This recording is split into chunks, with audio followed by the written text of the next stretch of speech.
Your hairstyle once decided your place in the world. Across centuries and continents, hair has served as a hidden language of power, faith, and identity. In this journey, you will learn to read the secret messages woven into braids, knots, and cuts, messages that determined fates and shaped civilizations. How did Viking warriors use intricate braids to intimidate their enemies? Why did Japanese samurai bind their hair into topknots as a mark of loyalty? We are about to uncover how something as personal as hair became a canvas for society's deepest values.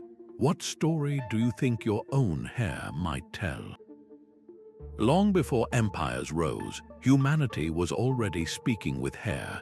In the dust of ancient Mesopotamia, archaeologists have uncovered small statues and carvings depicting figures with meticulously styled hair, some adorned with elaborate headdresses. These were not just decorations, they were the earliest social media profiles, instantly communicating a person's standing.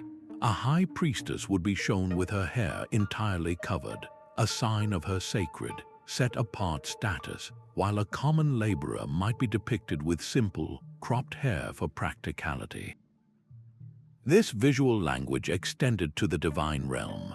Gods and goddesses were often portrayed with magnificent, unreal hairstyles, their supernatural locks flowing or arranged in impossible shapes to signify their power far beyond the human.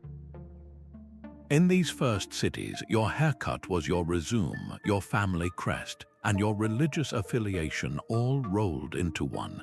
This symbolism was deeply intertwined with the elements of daily survival. In the scorching heat of ancient Egypt, for example, practicality met profound spirituality. Many Egyptians shaved their heads to stay cool and avoid lice, but this simple act was transformed into something sacred. They then wore elaborate wigs, not just for fashion, but as a clear indicator of social class. The quality, size, and complexity of a wig told you everything you needed to know about a person's wealth and importance. A pharaoh's wig, often woven with gold threads and scented oils, was a crown in its own right. But hair's power was also seen in its absence. Shaving one's head could be a sign of mourning, a physical manifestation of deep loss and vulnerability. Conversely, allowing hair to grow long and wild was sometimes an act of devotion, an offering to the gods that represented the surrender of one's vanity. These acts, from the ceremonial shave to the dedicated growth, were a form of storytelling long before the written word was common. They were a primal, non-verbal language etched onto the body itself. A community could see a woman with shorn hair and understand she was grieving. They could see a man with an unkempt beard and know he had taken a vow. Every strand was a potential symbol, every style a sentence in a larger cultural narrative about purity, power, and place. This foundational belief that something so personal could hold such immense communal meaning would travel through time, its echoes reverberating in the halls of power for thousands of years to come. This sacred dialogue was perhaps most visible in the land of the Nile. Beneath the relentless Egyptian sun, hair became a powerful medium for communicating with the divine. The priesthood took this concept to its ultimate conclusion, shaving every hair from their bodies as a regular practice. This was not about comfort in the heat, but a radical act of purification. By removing all body hair, they were creating a clean, sterile vessel, free from the impurities of the mortal world, making themselves worthy to serve the gods and goddesses in their temples. It was the ultimate symbol of their devotion, a blank slate for divine energy. Yet for royalty, the approach was the opposite, but the goal was the same: connection to the gods. Pharaohs and queens did not remove their hair, they amplified it. They commissioned enormous wigs of human hair or date palm fibers. towering structures of intricate braids and curls, often woven with threads of solid gold and dotted with precious jewels like lapis lazuli and turquoise. These were not mere fashion statements, they were crowns of power. A pharaoh wearing such a headpiece was not just a ruler, he was a living god on earth, his magnificent hair mirroring the glory of deities like Osiris or the protective wings of the goddess Isis. Even among common people, this language was understood. Young boys were easily identified by their distinctive sidelock, a single braided strand of hair left long on an otherwise shaved head. This style, known as the lock of youth, was a public declaration of childhood, a period of potential and growth before entering adulthood. From the highest king to the smallest child, every head told a story of belief, a story that said your physical appearance was a direct reflection of your spiritual standing. The very fibers of a wig could be a shield against malevolent spirits, and a simple braid could be an offering to the heavens. It was a society utterly convinced that the divine was watching, and they styled their hair accordingly. This obsession with divine appearance would be refined into an art form by the Greeks and Romans. In the bustling agora of Athens, a woman's intricate knot of curls was more than just a fashion choice. It was a direct imitation of the goddess Aphrodite, a public declaration of her own fertility and grace. For the Greeks, physical beauty was a reflection of a beautiful mind and a virtuous soul, and hair was the canvas for this ideal. A carefully arranged hairstyle signaled intellect, control, and harmony, the very pillars of their philosophy. Men participated just as keenly in this visual language. Alexander the Great revolutionized male grooming by popularizing a clean-shaven face, a stark departure from the traditional beards of his predecessors. This was a calculated move, a fresh, youthful look that mirrored his dynamic and unstoppable military prowess on the battlefield. His style became the look of a new, powerful generation. The Romans absorbed and amplified these ideals, turning hairstyles into a powerful indicator of political allegiance and social climbing. An empress with a complex tower of curls, woven with pearls and gold filaments, was not just setting a trend, she was broadcasting the immense wealth and stability of the entire empire. Her specific style would be desperately copied by women of lower classes, using less expensive materials in a clear attempt to signal their own status and influence. For Roman men, particularly senators, meticulously curled and oiled hair spoke of civilized authority and philosophical dedication. But perhaps the most profound messages were reserved for life's great transitions. The first shaving of a young Roman boy's beard was a massive public ceremony, a rite of passage where he officially left childhood behind and became a citizen with all its duties and privileges. His hair was the proof of his new place in the world. From the philosophical Greeks to the political Romans, hair became a master tool for crafting and projecting an identity, a personal and civic statement worn proudly for all to see. While the Greeks and Romans used hair to project personal identity, a different philosophy took root in East Asia, one where the individual was secondary to the collective. Here, under the profound influence of Confucian thought, hairstyles became a rigid language of social harmony, a visual map of one's precise place within a vast and orderly hierarchy. In China, this control reached its most extreme form with the imposition of the queue during the Qing dynasty. This was not a slow evolution of fashion, but a mandated style enforced by law. All Han Chinese men were required to shave the front of their heads and braid the remaining hair into a long, single plait down the back. This was far more than a haircut. It was a powerful, inescapable symbol of submission to Manchu rule. To wear the queue was to wear your loyalty or your subjugation for everyone to see every single day. your own hair became a public declaration of political obedience. A similar precision governed the lives of women in neighboring Joseon Korea. For a woman, her hair was a direct reflection of her moral character and her role within the family structure. An unmarried girl would wear her hair in a single, long braid, a symbol of her youth and purity. But upon marriage, that entire identity would transform in a single ceremony. Her hair was intricately wound and pinned into a tight knot at the nape of her neck, a style that was then secured with a long, ornamental hairpin. This top knot was a permanent public badge, announcing her new status as a married woman, a keeper of the household, and a pillar of moral integrity. It was a beautiful yet constant reminder of her duties and her place in the Confucian social order. In Japan, the iconic chonmage topknot of the samurai class also served a dual purpose. While its practical origin was to keep a warrior's helmet securely fastened in battle, it evolved into something much deeper. The act of a samurai meticulously shaving the front of his head and tying his remaining hair into a topknot was a daily ritual of discipline. This distinctive look became an undeniable badge of honor, a clear visual marker that set the elite warrior class apart from commoners. It signaled not just a profession, but an unbreakable code of loyalty to their feudal lord, their daimyo. In each of these cases, your hairstyle was rarely a matter of personal choice.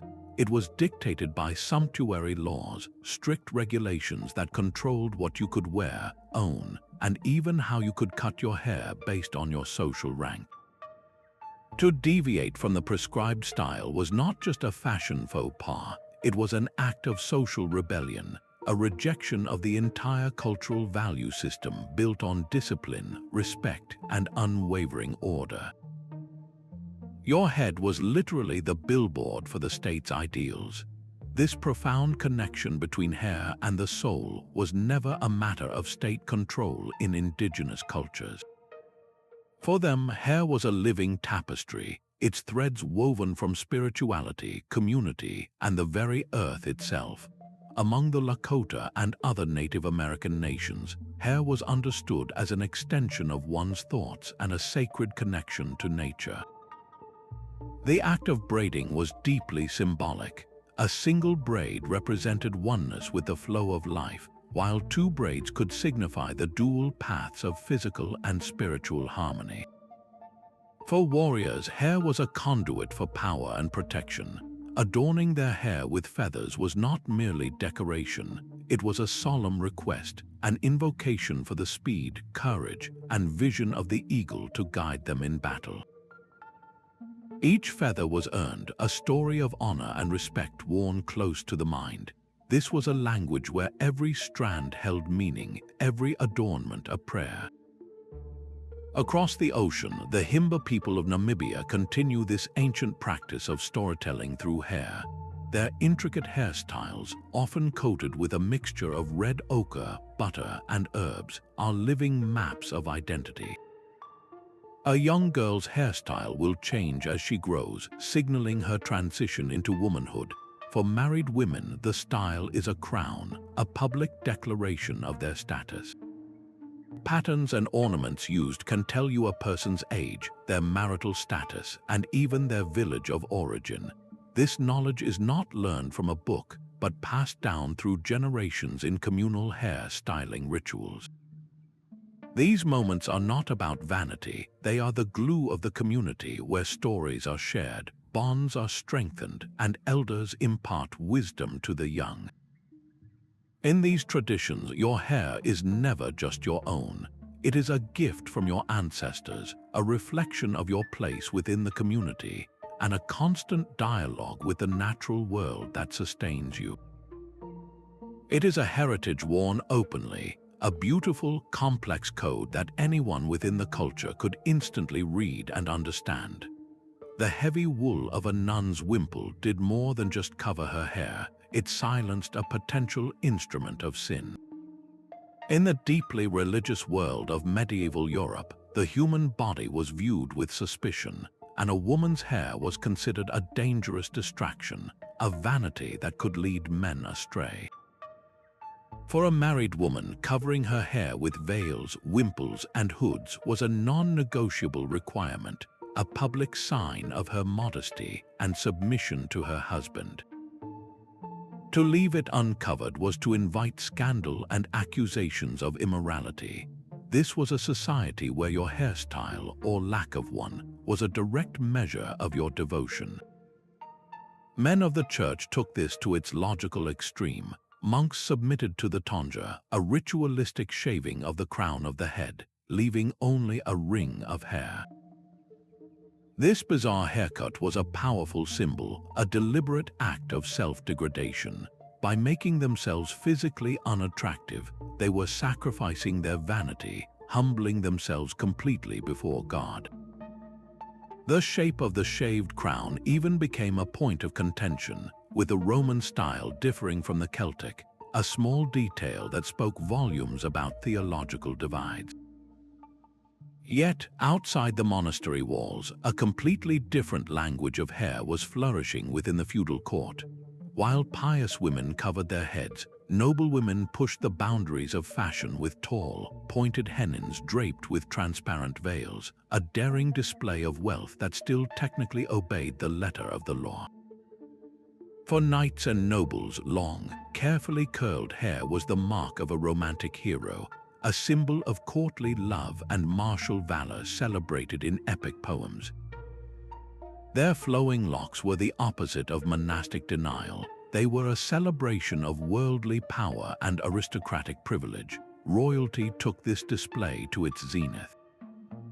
Kings and queens wore elaborate braids woven with silk threads, gold wires, and even genuine jewels, their heads glittering with diamonds and pearls to leave no doubt about their divine right to rule. This created a fascinating contradiction, a society utterly torn between the spiritual and the material, and weaving through it all was a thick undercurrent of superstition. Many believed that cutting your hair could actually diminish your strength and life force, a notion that gave Samson's biblical story a very real, tangible fear. Certain braiding patterns were thought to act as charms, protecting the wearer from evil spirits or illness. In every village, the local wise woman might use strands of hair in rituals for healing or love.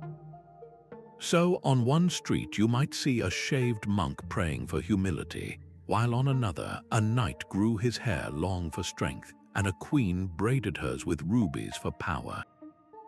The human head had become a miniature battlefield where faith, fashion, and fear were constantly at war.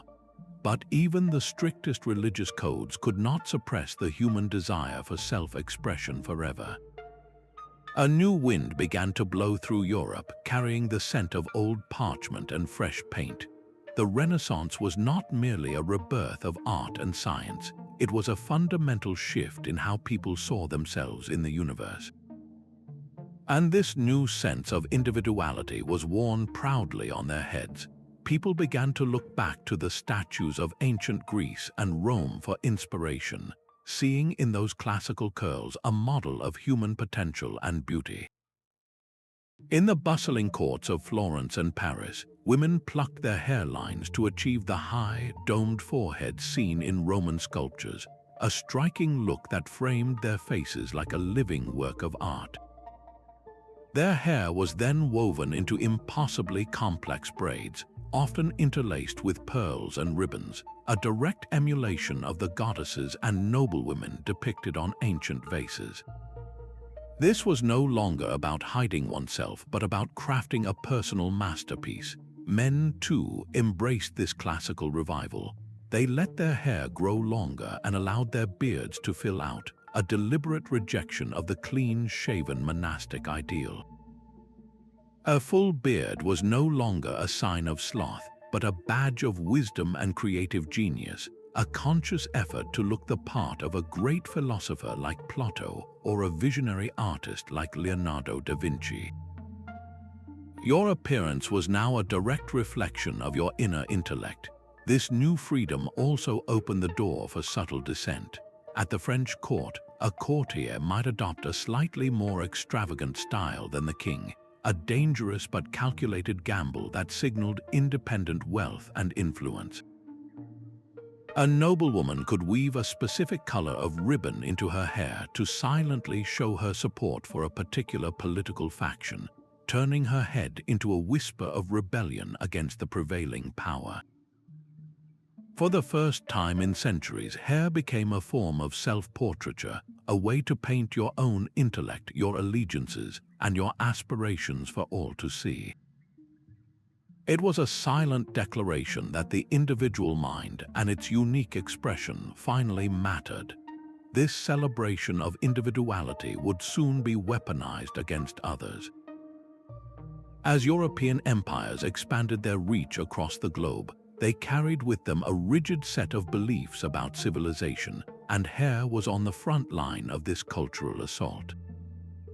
Colonizers viewed the intricate, spiritual hairstyles of indigenous and African peoples not as different, but as wrong, as proof of a savage nature that needed to be corrected and controlled. In the Americas, missionaries working to convert native populations would often forcibly cut the long, sacred hair of men, women, and children. This was a deliberate act of cultural erasure, an attempt to sever their connection to their ancestors, their traditions, and their own identity in a single, brutal snip. The same cruel logic was applied with industrial efficiency in the transatlantic slave trade. Upon capture in Africa, enslaved people had their heads shaved, a dehumanizing process meant to strip them of their dignity, their tribal affiliations, and any last remnant of the lives they were forced to leave behind. It was a calculated effort to break the human spirit, to turn a person into a blank, manageable commodity. But even under the brutal conditions of plantation life, the human need for identity and connection could not be extinguished. With incredible ingenuity and courage, enslaved Africans preserved their heritage through their hands. They developed intricate braiding techniques, patterns like cornrows that were far more than a way to manage hair. These designs became a secret language, a silent map of resistance. Certain braids could point the way to escape routes on the Underground Railroad. The number of plaits could indicate how many supplies to gather or how many miles to travel. In a world where they were forbidden to read or write, their hair became a living document, a testament to a culture that refused to die. This legacy of resistance would eventually find its powerful voice centuries later. The Rastafarian movement, born in Jamaica, consciously rejected European beauty standards by allowing their hair to grow naturally into dreadlocks. This was not a mere style, but a profound spiritual and political statement, a direct rejection of the oppression their ancestors faced.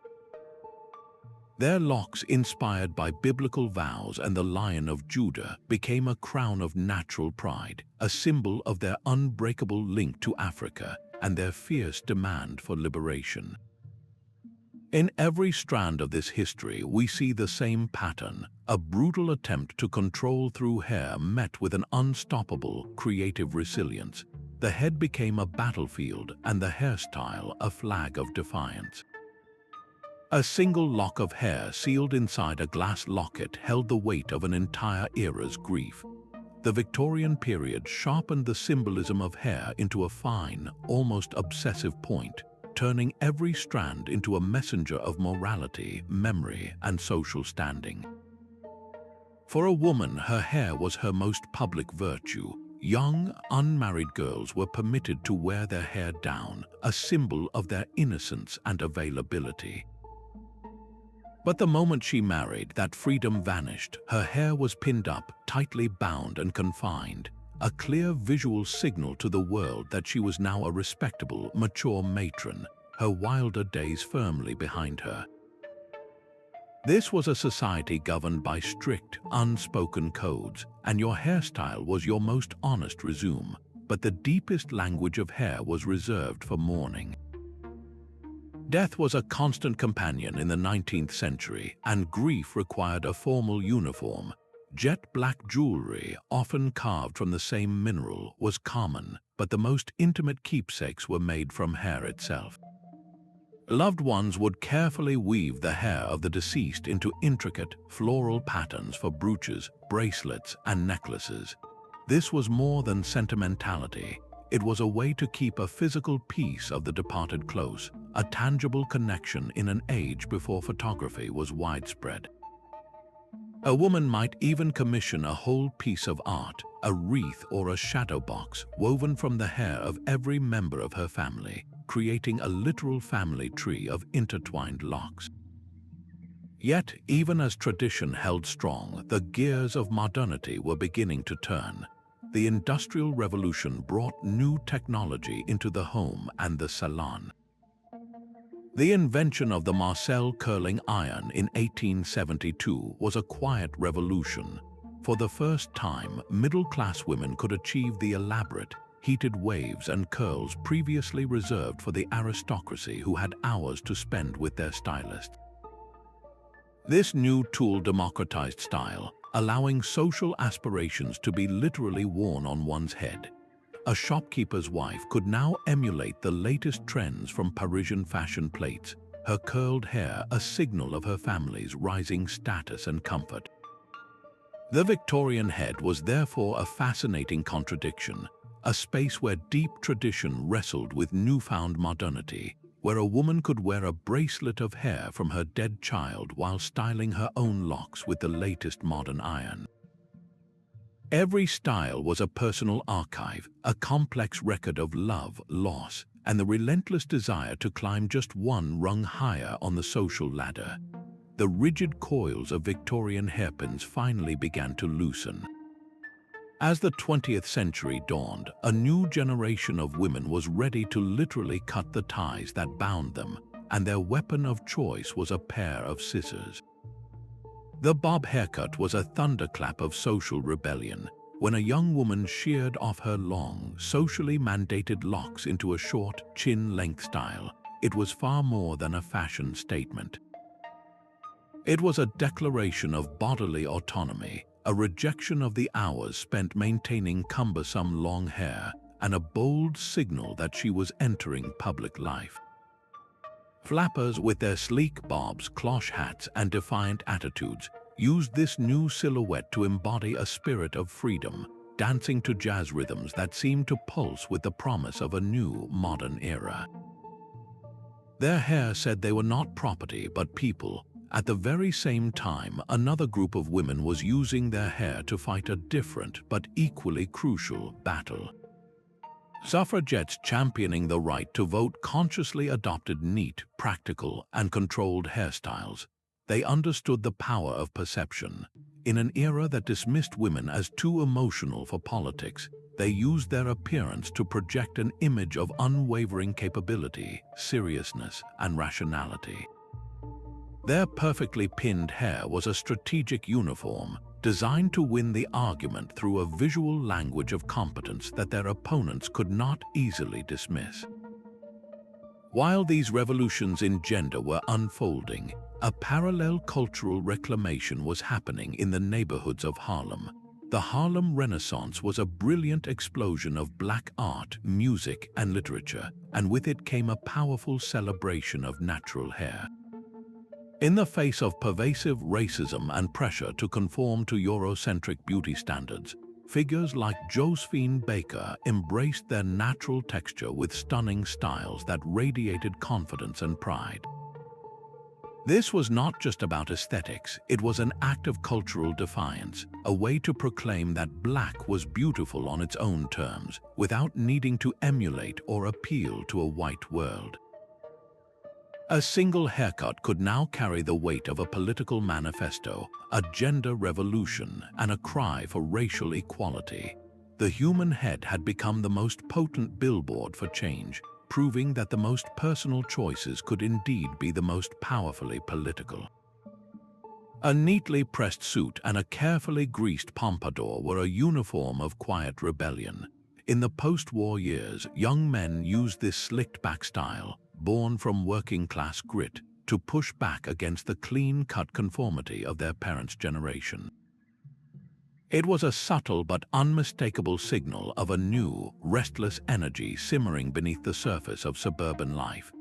This energy would soon erupt into a full-blown revolution of self-expression, where hair became the most visible banner of allegiance in a world grappling with seismic social change.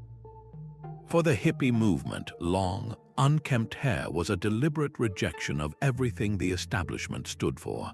Flowing locks on men and women alike were a symbol of peace, a return to nature, and a wholesale rejection of consumerist values and the military-industrial complex. Their hair was a political statement worn every day, a living protest against war and conformity. But if the hippies used hair to drop out, the punks used it to fight back. Their spiked mohawks, shaved into defiant crests and dyed in violent neon colors, were a visual scream of anti-establishment rage.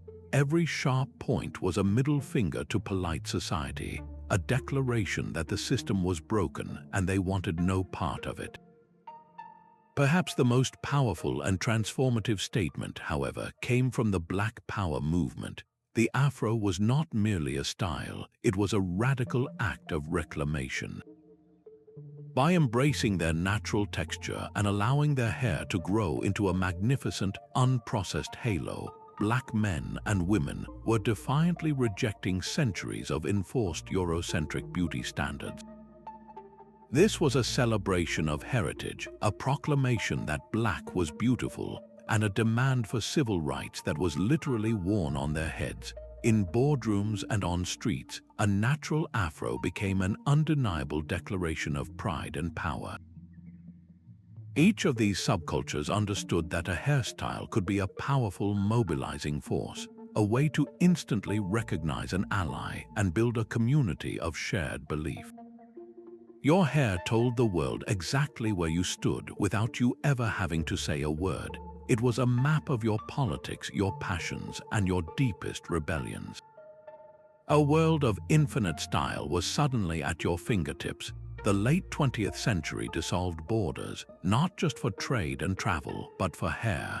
Music videos beamed into living rooms worldwide, showcasing a dizzying array of looks previously confined to specific communities. This new interconnectedness sparked a wave of creative innovation, a global fusion of braids, colors, and cuts. But this cultural exchange was rarely equal. A white pop star might sport intricate cornrows, celebrated as a daring fashion trend, while black individuals wearing those same traditional styles could face discrimination in schools and workplaces.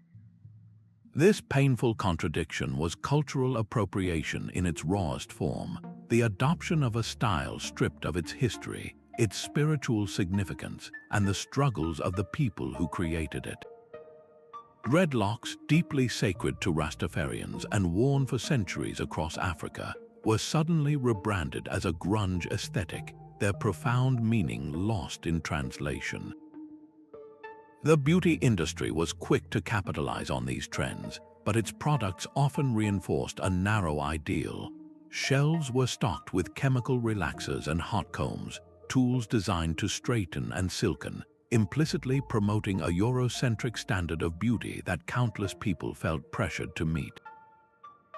Yet, even as these commercial forces grew, a powerful grassroots resistance took root.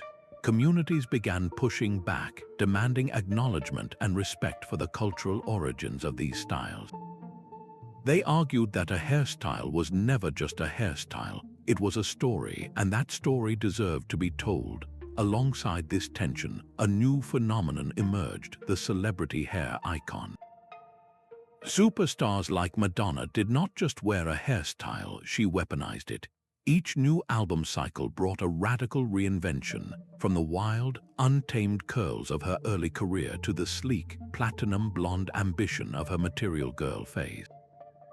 Her hair was a calculated part of her brand, a visual cue signaling her latest artistic evolution.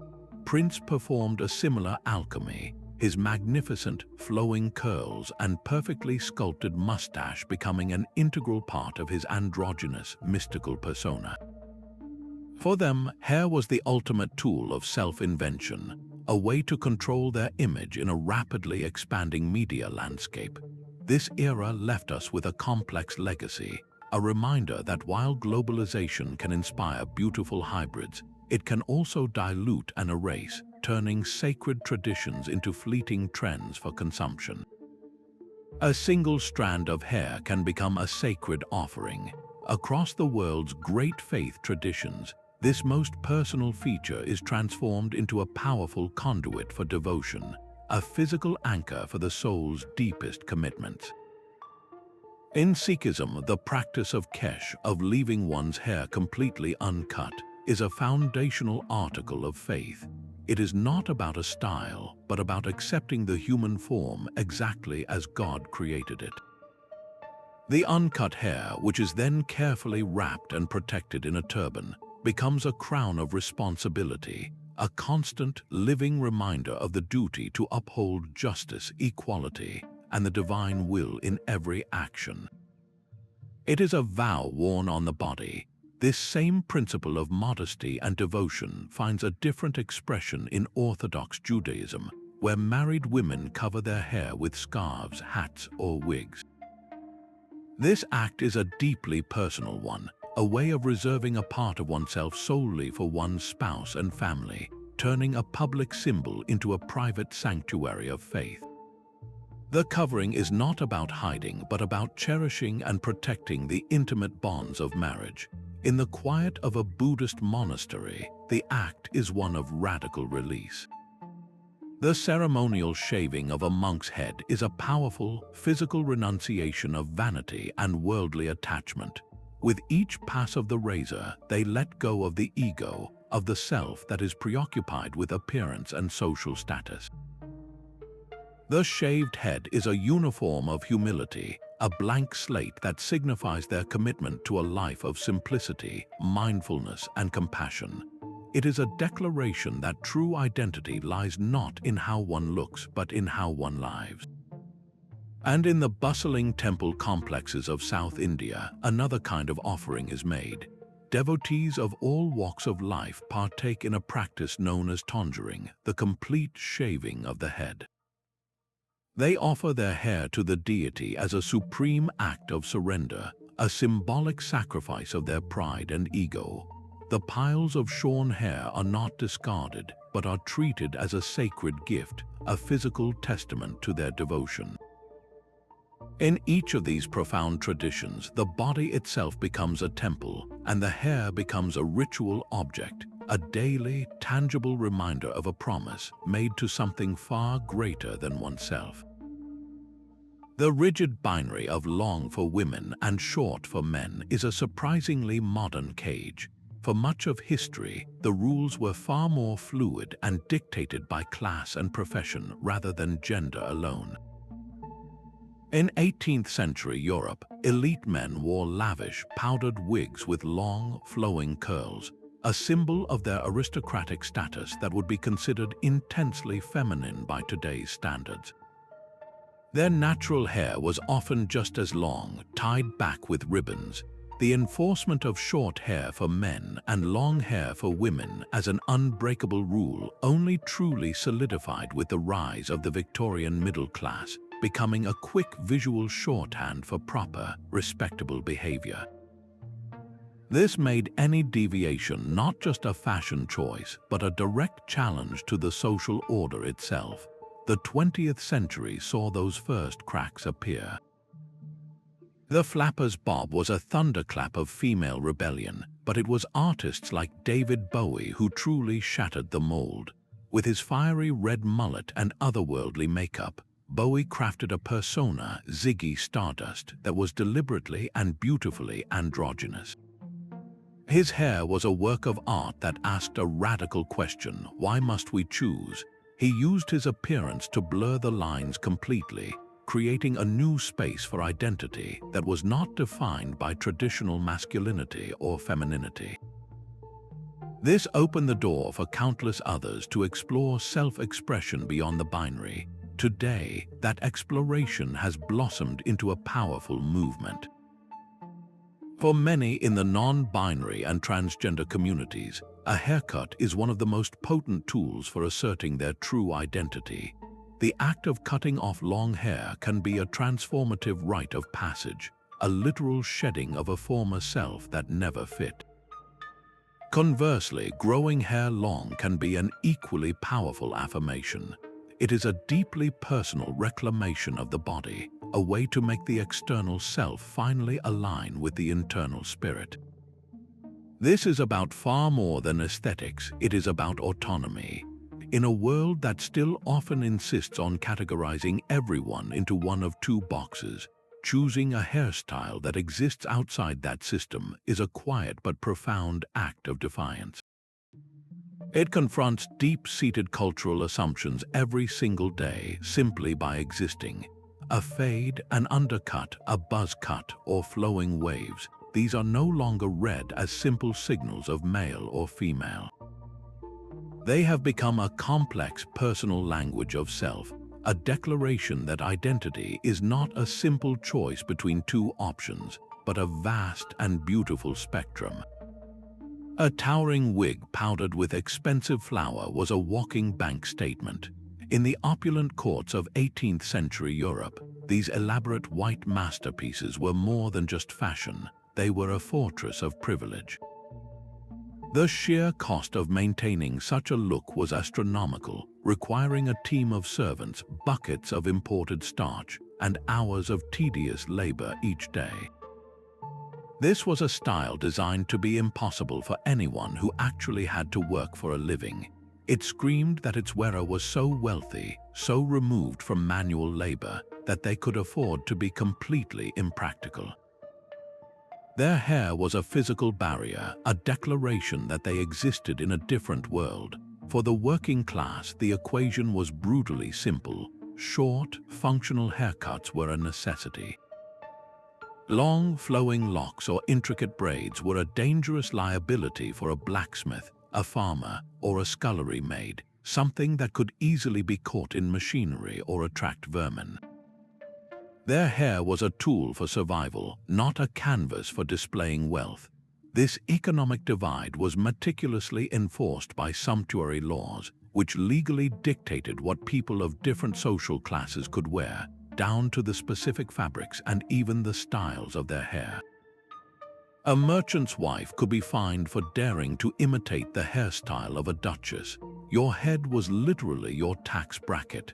This historical reality echoes powerfully into the present. The modern beauty industry generates billions by selling the promise of transformation, but access to that promise is deeply unequal. A sleek, precision haircut from a renowned salon, a full head of intricate braids that take 6 hours to complete, or the costly chemical process of keratin smoothing treatments. These are all services that require significant disposable income.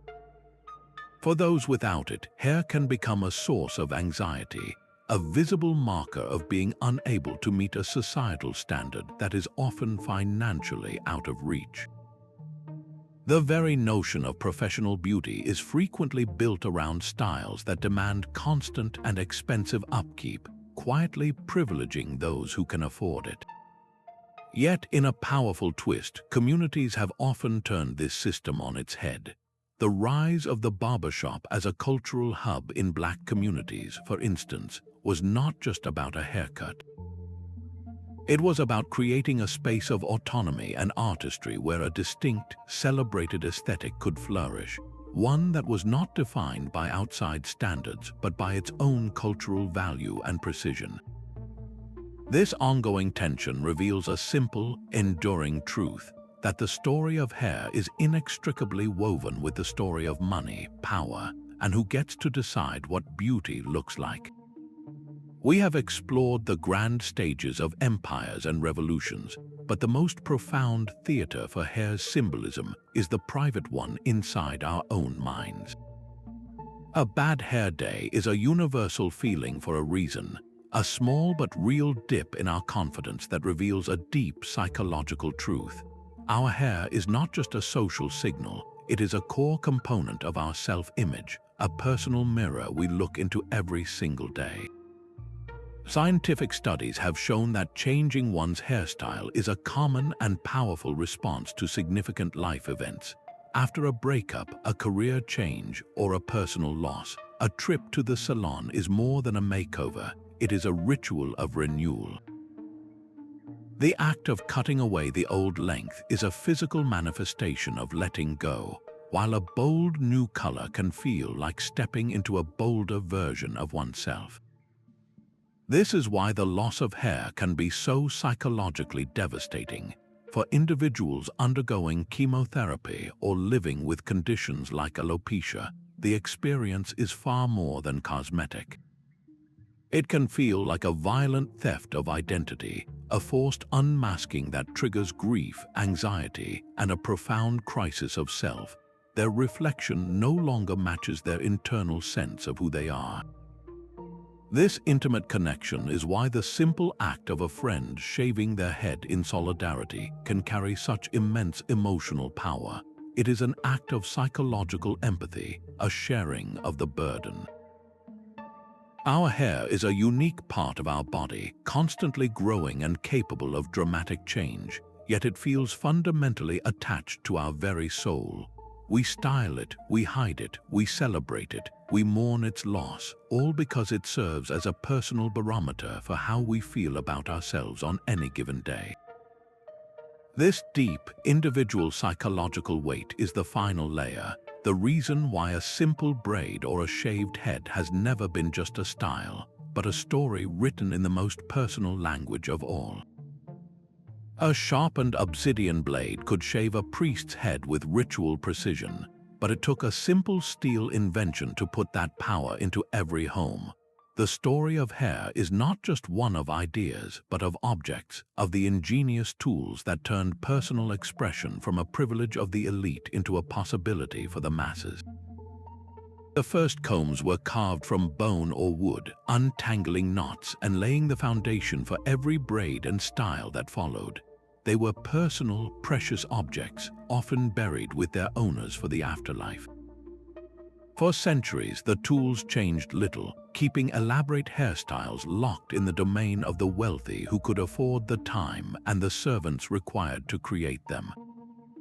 A towering Georgian wig required a team of experts and hours of labor, a clear statement that its wearer did no manual work themselves. The real revolution began with the democratization of sharp, safe edges. The invention of the safety razor in the early 1900s was a quiet earthquake. For the first time, a man could give himself a clean, close shave at home without fear of serious injury. This simple tool helped popularize the smooth, professional look that became the standard for corporate America, linking a hairless face with ideas of hygiene, discipline, and modern efficiency. It was a tool that carved out a new social ideal. On the other side of the gender spectrum, the invention of the Marcel waving iron in the late 19th century and later, the electric perm machine and hair dryer gave women unprecedented control. Suddenly, the elaborate heated curls and waves seen in fashion plates were not just for aristocrats with endless leisure time. A middle-class woman could achieve a similar look in her own home, using these new technologies to signal her own aspirations and social standing. Each tool, from the humble bobby pin that secured a flapper's bob to the flat iron that created the sleek, straight styles of the 90s, expanded the vocabulary of style. But perhaps the most colorful revolution came from a bottle. The development of synthetic hair dye was a true game changer. For millennia, people had used natural, often unreliable substances like henna, berries, or even lead to change their hair color. The arrival of safe, vibrant, and accessible chemical dyes in the 20th century blew the doors off identity experimentation. A woman could now defy the gradual fading of age, maintaining the brunette or blonde of her youth. A punk could shock the world with a head of neon green. Your hair color was no longer just a fact of birth. It was a choice, a statement, a mask, or a revelation. This technological march did more than just change looks, it changed meanings. As tools made a style easier to achieve, its symbolism could shift from exclusive to commonplace, from radical to normal. The power to define yourself through your hair was no longer reserved for kings and queens with their royal wigmakers. It was placed quite literally into the hands of everyone. A sleek, fashionable hairstyle can sometimes carry the weight of a painful history. In our interconnected world, traditional styles like cornrows, Bantu knots, or dreadlocks frequently appear on international runways and social media feeds, celebrated as the latest trend. Yet this global circulation often strips these styles of their deep cultural and spiritual meanings, reducing centuries of tradition to a fleeting fashion moment. This is where the delicate line between appreciation and appropriation is drawn. Appreciation involves a respectful engagement, a genuine effort to understand the origins of a style, to acknowledge the community from which it came, and to honor its significance. It is about giving credit and, when possible, supporting the creators, such as by patronizing stylists from that culture. Appropriation, however, happens when these same styles are taken out of context, worn as a costume or a cool look without any understanding of their history, while the people whose heritage it is may still face discrimination for wearing those very same styles. For example, a black employee might be sent home from work for wearing braids, while a white celebrity is praised for the very same hairstyle on a magazine cover. This double standard highlights how appropriation perpetuates historical power imbalances, allowing a dominant culture to profit from or be celebrated for something that oppressed people are still penalized for. The question then becomes not whether we can borrow from other cultures, but how we do it with mindfulness and respect. It challenges us to become curious, to ask where a style comes from, to listen to the voices of that culture, and to understand that some elements are sacred and not meant for outsiders to wear. This mindful approach does not limit creativity, but rather enriches it, transforming a simple act of styling hair into an opportunity for genuine cross-cultural dialogue and mutual respect. It is about ensuring that the powerful stories woven into these traditions are not lost, but honored and preserved. A young woman carefully parts her hair, her hands moving with a memory that feels both new and ancient. Across the globe, this quiet act of revival is happening with profound intention. It is a conscious reclamation, a powerful answer to centuries of cultural pressure and erasure. For many indigenous communities, this means restoring the warrior braids and traditional styles that were once systematically suppressed. It is not a costume or a fashion trend, but a reconnection to a lineage that was nearly severed, a way of wearing their history and resilience on their very bodies. Similarly, the movement towards embracing natural black hair textures in its full, magnificent spectrum is a direct and powerful counter to Eurocentric beauty standards that have dominated for so long. This is more than a style choice. It is a radical act of self-love and a declaration that the standard of beauty is no longer singular. Social media has become the vibrant town square for this global revival. Platforms are filled with tutorials on traditional braiding techniques from West Africa, conversations about the cultural significance of Maori facial tattoos, and celebrations of intricate Native American beadwork woven into hair. This digital exchange allows for the sharing of stories, not just styles, transforming what was once a personal choice into a powerful wave of collective empowerment. This is not about nostalgia for a frozen past. It is a dynamic, living reinterpretation. A Viking-inspired braid might be woven with a modern undercut. A traditional Fulani style might be updated with metallic cuffs, creating a unique fusion that speaks to a contemporary identity while honoring its roots. These ancient symbols are being infused with new relevance, proving that the language of hair is not a relic, but a living, evolving dialect of pride. Every coil, every braid becomes a quiet but unshakable statement of resistance, a way to affirm one's place in the world not in spite of history but because of it. A single strand of gold leaf could tell a story of tragic virtue. The pre-Raphaelite painters of the 19th century were masters of this visual language, often depicting ethereal women with flowing, unrestrained crimson or golden hair. This was not merely a celebration of beauty, it was a direct symbol of their untamed nature, their innate purity, and often their doomed innocence. In their art, hair was a halo of natural virtue, a stark contrast to the artificial constraints of Victorian society.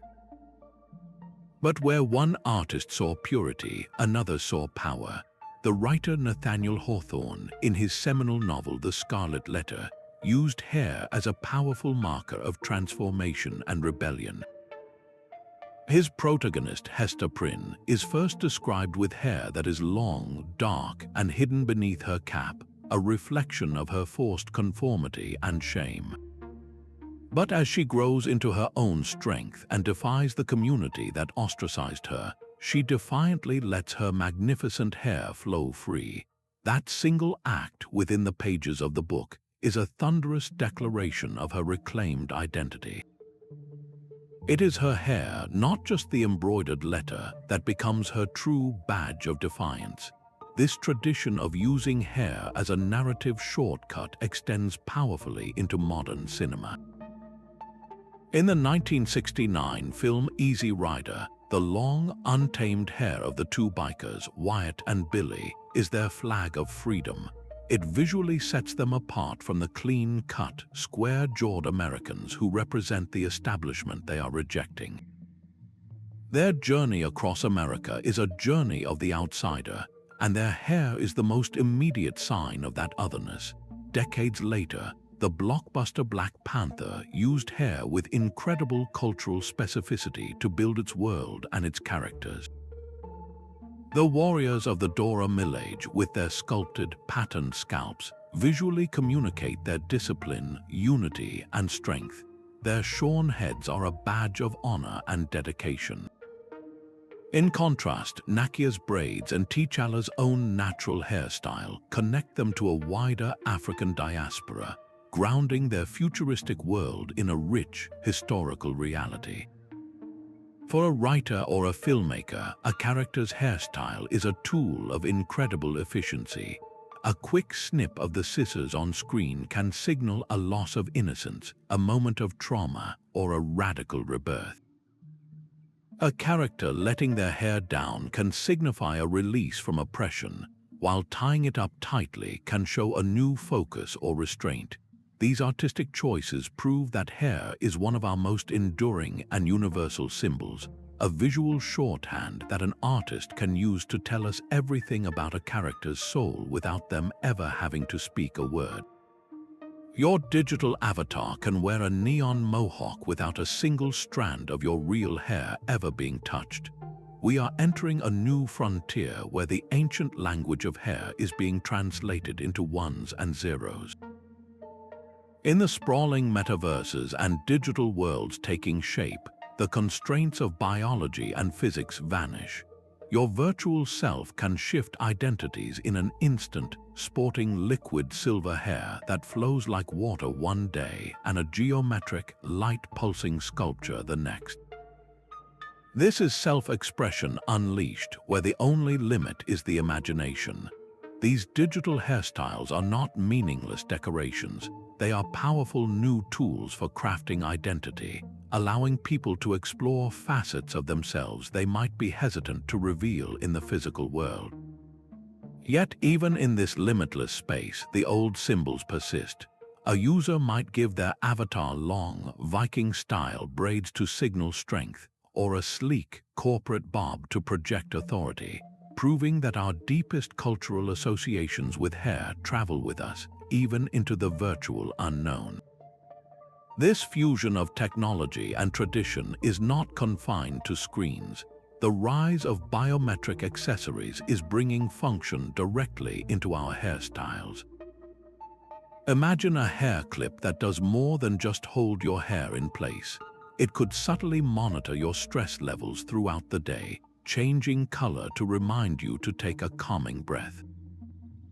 A smart hairpin might gently vibrate to alert you to an incoming notification, allowing you to stay connected without ever looking at a phone. These innovations promise to weave our personal health and digital lives directly into our daily grooming rituals, transforming hair ornaments from simple beautifiers into interactive personal devices. Parallel to this high-tech revolution is a growing movement grounded in profound environmental consciousness. The quest for sustainability is reshaping beauty standards, pushing many towards low-maintenance styles that champion health over chemical alteration. The no-poo movement, which rejects harsh shampoos, and the embrace of natural gray hair are not just beauty trends, they are ethical choices. They represent a rejection of wasteful consumption and the toxic beauty industry, turning a personal style into a quiet statement of environmental values. For many, their curls, coils, or silver strands are a badge of honor, a way to wear their principles on their head, proving that true beauty doesn't cost the earth. Through every iteration, from virtual neon to natural gray, the core purpose of hair remains stubbornly unchanged. It is still our most personal billboard, our most ancient map of belonging. Whether expressed through a biodegradable dye or a digital rendering, the human need to say who we are with, and what we stand for continues to be styled, braided, and cut into our hair. The future promises not a replacement of this ancient language, but a fascinating new chapter where the primal and the digital intertwine, ensuring that this most personal canvas will continue to tell the story of us for centuries to come. A perfectly rounded crown of natural hair became a revolutionary statement. The afro did not simply appear in the 1960s. It erupted as a direct and powerful rejection of generations of enforced assimilation. For centuries, black men and women had been pressured, both subtly and overtly, to straighten their hair, to conform to Eurocentric beauty standards that deemed their natural texture as unprofessional, unkempt, and unattractive. Chemical relaxers, hot combs, and wigs were tools used to meet this oppressive standard, often causing physical damage in the pursuit of social acceptance. The afro was a radical refusal of all that. By taking a pick to their hair and letting it grow out into its full, magnificent volume, a new generation was making an undeniable declaration. They were proclaiming that black is beautiful on its own terms, that their natural state was not something to be corrected or hidden, but celebrated with immense pride. This was not a quiet fashion trend, it was a political act worn on the head, a symbol of the broader black power and civil rights movements. It said, "We will no longer try to fit into your world, we will redefine our own." Of course, this bold defiance sparked a fierce backlash. The style was stigmatized, politicized, and deemed threatening by the white establishment. People wearing afros faced discrimination in employment, were harassed by police, and were caricatured in media. Yet, this very opposition only strengthened its symbolic power. The afro became a uniform of resistance, a way to instantly recognize a fellow activist, a person who shared the same vision for liberation and self-determination. Its journey did not end there. The style was inevitably commercialized, its sharp political edges softened as it was adopted by celebrities and entered the mainstream fashion cycle. For a time, its potent meaning risked being diluted, but the core message of dignity and defiance could not be erased. In recent decades, the natural hair movement has powerfully reclaimed the afro's legacy, advocating for the right to wear one's hair without chemical alteration in schools and workplaces. This ongoing struggle for acceptance proves that the fight the afro represented is far from over. It remains a timeless testament to how a single hairstyle can encapsulate an entire history of pain, resilience, and the unshakable quest for self-love. Geisha's hair is a masterwork of discipline and tradition. Her elaborate coiffure, known as nihangami, is far more than a beautiful style. It is a complex language in itself, one that requires immense dedication to learn and to wear. Creating these historic shapes is an arduous process. The hair is heavily waxed with a special substance called bind-sukabura, a pomade made from camellia oil, and then sculpted into intricate loops, falls, and buns, often supported by delicate silk pillows and a small forest of pins and combs known as kanzashi. This is not a task a geisha performs on her own. It is a specialized art form executed by a skilled hairdresser, and maintaining it for days requires sleeping on a special takamakura, a high, wooden pillow that cradles the neck while leaving the fragile hairstyle perfectly untouched. The pain and discomfort involved are considered a fundamental part of the discipline, a physical testament to her commitment to her art. Every element of the style is a precise signal. The specific arrangement of the hair immediately denotes her rank, from the young Mako apprentice with her more flamboyant and colorful ornaments to the mature, established Jaiko whose style becomes more subdued and elegant.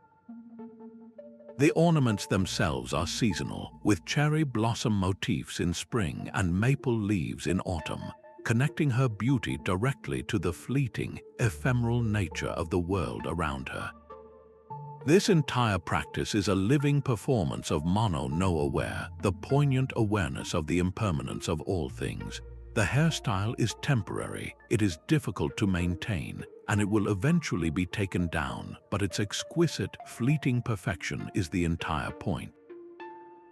In a world hurtling toward modernity, the geisha's unwavering dedication to this intricate craft is a powerful act of cultural preservation. A silent but stunning declaration that some stories are too beautiful to be allowed to fade away. That single, deliberate braid or that burst of colorful dye is never just about style. It is the latest sentence in a conversation that spans millennia, a personal choice echoing with the whispers of priests, warriors, and rebels. From the sacred shavings in Egyptian temples to the defiant afros of the civil rights era, our hair remains one of the most powerful canvases we possess. It is where the most personal meets the profoundly historical, a place where we can silently declare our belonging, our beliefs, and our rebellions. So the next time you look in the mirror, consider the story you are telling the world. What legacy are you carrying forward? And what new meaning are you weaving into it? Thank you for exploring these profound mysteries with us. If this journey through time resonated with you, share your own hair stories in the comments below and subscribe for more deep dives into the hidden narratives all around us.